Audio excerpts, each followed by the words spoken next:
नमस्कार, मैं प्रीति और आप देख रहे हैं द सोशल राइज। आइए नजर डालते हैं खबरों पर। इजराइल और हमास की जंग बेहद ही आक्रामक हो गई है। जंग में अब तक दोनों ओर से करीब 4000 से अधिक लोगों की मौत हो चुकी है। 10 लाख से अधिक लोग उत्तरी गाजा छोड़कर भाग खड़े हुए हैं। इस बीच इजरायली सेना ने गाजा के एक अस्पताल पर हमला कर दिया है, जिसमें अब तक 500 लोगों के मौत की खबर सामने आई है। हमास और इजराइल के बीच अभी जंग जारी है। इस बीच हमास ने बड़ा दावा किया है। मंगलवार को रात के करीब 10:30 बजे हमास ने कहा कि इजराइल ने गाजा पट्टी के अस्पताल अल अहली पर एयर स्ट्राइक की, जिसमें 500 लोगों की मौत हो गई। रिपोर्ट्स के मुताबिक अगर इस हमले की पुष्टि हो जाती है तो यह 2008 के बाद सबसे घातक इजरायली हवाई हमला होगा। अल अहली अस्पताल की तस्वीरों में अस्पताल के हॉल में आग लगी हुई, शीशे टूटे हुए और छत विक्षत शरीर दिखाई दिए।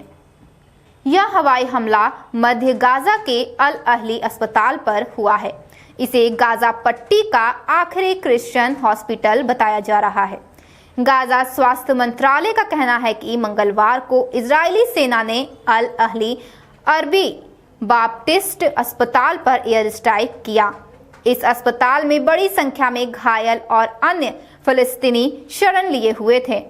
अल अहली अस्पताल पर हमले की तस्वीरों में इमारत में आग लगते देखा जा सकता है। अस्पताल में हर तरफ शव बिखरे पड़े हैं। इस हमले में अब तक 500 लोगों के मरने की खबर सामने आई है। कई मुस्लिम देशों ने इस हमले के लिए इजराइल को जिम्मेदार ठहराया है, जबकि इजराइल ने इस हमले में शामिल होने से साफ इनकार कर दिया है। गाजा के अस्पताल पर हुए हमले का सच क्या है? बेकसूर इन 500 लोगों की हत्या के पीछे क्या है वजह?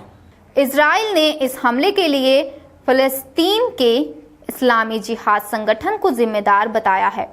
इजरायली डिफेंस फोर्स ने एक्स पर लिखा, आईडीएफ के विश्लेषण के बाद हमें पता चला कि इजराइल की ओर रॉकेटों का एक बैराज लॉन्च किया गया था, जो अस्पताल के आसपास के इलाके से गुजरा। जब रॉकेट को नष्ट कर दिया गया था, हमारे पास मौजूद कई स्रोतों से मिली खुफिया जानकारी के मुताबिक इस्लामिक जिहाद आतंकवादी संगठन अस्पताल में रॉकेट धमाके के लिए जिम्मेदार हैं।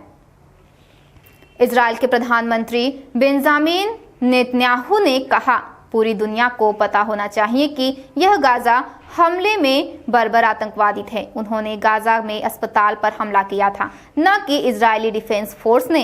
इजरायली पीएम ने कहा, जो लोग हमारे बच्चों को मार रहे थे वे अब अपने बच्चों को मार रहे हैं।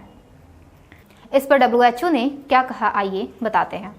संयुक्त राष्ट्र स्वास्थ्य एजेंसी के महानिदेशक टेड्रोस अदनोम गेब्रेयेसस ने सोशल मीडिया प्लेटफॉर्म एक्स पर कहा, डब्ल्यूएचओ अल अहली अरब अस्पताल पर हमले की कड़ी निंदा करता है। हम नागरिकों की तत्काल सुरक्षा और स्वास्थ्य देखभाल की मांग करते हैं और लोगों को गाजा से निकालने के आदेशों को वापस लेने की मांग करते हैं। I want to give you an announcement of the event that occurred in the hospital in Gaza. I can confirm that an analysis of the IDF operational systems indicates that a barrage of rockets was fired by terrorists in Gaza, passing in close proximity to the Al Ahli Al Maadi hospital in Gaza at the time it was hit. Intelligence from few sources that we have in our hands indicates that the Islamic Jihad is responsible for the failed rocket launch which hit the hospital in Gaza. I repeat, this is the responsibility of Islamic Jihad that killed innocents in the hospital in Gaza. ऐसे ही latest updates के लिए बने रहे हमारे साथ और देखते रहें द सोशल राइज।